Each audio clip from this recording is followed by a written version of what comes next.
दो टाइप का situation create होता है एक आदमी में। आपका जो सबकॉन्शियस माइंड है उसमें हम कैसे पहुंच पाएंगे, अनकॉन्शियस माइंड में कैसे हम पहुंच पाएंगे, क्योंकि भगवान आदमी को जो इतनी शक्ति दिए हैं कि हम सोच भी नहीं सकते हैं। एवरेज आदमी जो है सिर्फ 1 या 2% ऑफ द ब्रेन एबिलिटी जो है यूज कर पाता है।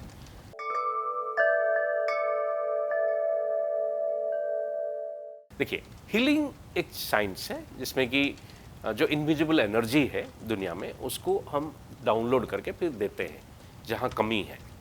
क्योंकि दो टाइप का सिचुएशन क्रिएट होता है एक आदमी में। एक है डिप्लीशन बोलते हैं, ये कंजेशन बोलते हैं। कंजेशन मतलब एक्सेस एनर्जी कहीं हो गया, डिप्लीशन मतलब एनर्जी कम हो गया। दोनों खराब है, नॉर्मल होना चाहिए। ज़्यादा हो गया तो फिर वहाँ कंजेशन हो गया, फिर वहाँ कुछ प्रॉब्लम। जैसे कैंसर जहाँ है वहाँ आप देखेंगे तो बहुत कंजेशन होगा एनर्जी का। डिप्लीशन, किसी को दर्द हो रहा है तो एनर्जी लेवल उसका ऑरा में कम हो जाता है। शरीर ऐसा है, लेकिन जो ऑरा देखेंगे ना, सडनली यहाँ ठीक रहता है, ऐसे दब जाता है, तो डिप्लीशन हो गया। तो ये डिप्लीशन मतलब लैक ऑफ एनर्जी है, कंजेशन जो है ज़्यादा एनर्जी है।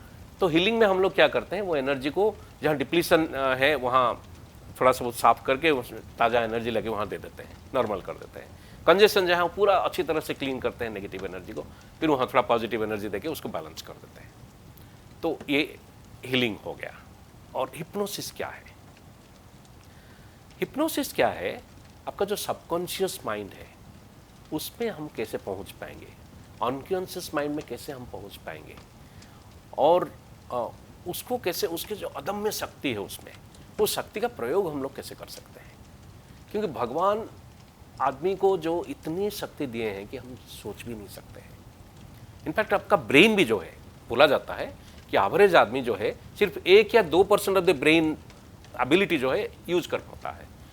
आइंस्टाइन जैसे इतने मतलब दुनिया के शायद सबसे ज़्यादा इंटेलेक्चुअल आदमी है, साइंटिफिक आदमी है, ज्ञानी आदमी है, वो 8-9% यूज किए हैं। सोचिए कोई यदि 20-25% यूज कर लेगा तो क्या होगा उसका हाल। तो ये जो चीज़ है ना, ये बहुत इंपॉर्टेंट चीज़ है, हम लोग इसको यूज नहीं कर पाते हैं। इसलिए कि माइंड का जो बहुत सारे एरिया को हम लोग छू नहीं पाते हैं। ब्रेन और माइंड दर इंटर रिलेटेड।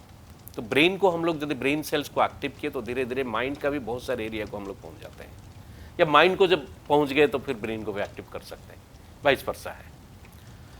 तो ये जो चीज़ है ये सच है कि हम लोग माइंड का प्रयोग कर नहीं पाते हैं। यदि हम लोग सही ढंग से कर पाएंगे, सबकॉन्शियस माइंड को सही ढंग से हम स्टडी कर पाएंगे, और उसका जो उसको भगवान जो दिए हैं एबिलिटीज़ दिए हैं, पावर्स दिए हैं, उसका सही ढंग से हम लोग प्रयोग कर पाएंगे, तो हम बहुत कुछ कर सकते हैं, अनबिलीवेबली चीज़ें कर सकते हैं।